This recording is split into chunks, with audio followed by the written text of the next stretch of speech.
பல்லாயிரம் ஆண்டு பசி தீர்க்க மண்ணுக்குள் ஒரு வரம், நெல் களஞ்சியம்.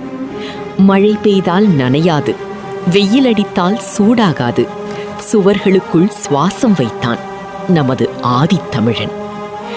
பண்டைய தமிழர்கள் நெல்லை சீமிக்க பயன்படுத்திய குதிரு மற்றும் களஞ்சியங்கள் வெறும் மண்பாண்டங்கள் அல்ல, அவை ஒரு நுணுக்கமான உயிரி தொழில்நுட்ப பயோடெக்னாலஜி விந்தை. களஞ்சியத்தின் சுவர்கள் களிமண், வைக்கோல் மற்றும் நொச்சி வைடெக்ஸ் நெகண்டோ இலைகளின் கலவையால் பூசப்பட்டன. நொச்சி இலைகளின் மனம் இயற்கை பூச்சிக்கொல்லியாக செயல்பட்டு வண்டுகள் அண்டாமல் தடுத்தது. தானியங்கள் முளைப்பதை தடுக்க தரைத்தளத்திலிருந்து சில அடி உயரத்தில் பீடங்கள் அமைக்கப்பட்டன. இது நிலத்தடி ஈரம் தானியத்தை தாக்காமல் பாதுகாத்தது. தடிமனான மண் சுவர்கள் வெளியில் உள்ள வெப்பத்தை தடுத்து உள்ளே எப்போதும் ஒரு சீரான வெப்பநிலையை தக்க வைத்தன. இதனால் நெல்மணிகள் பல ஆண்டுகள் வரை கெடாமல் இருந்தன.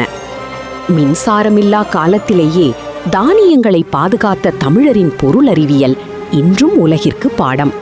மொழி என்பது வெறும் எழுத்து மட்டுமல்ல, அது நம் அடையாளம். அன்னை மொழி அறிவோம், தமிழ் அன்னை வளர்ப்போம். தமிழுடன் சேர்ந்து நாமும் வளர அன்னை மொழி அறிவோம் சேனலை சப்ஸ்கிரைப் செய்யுங்கள்.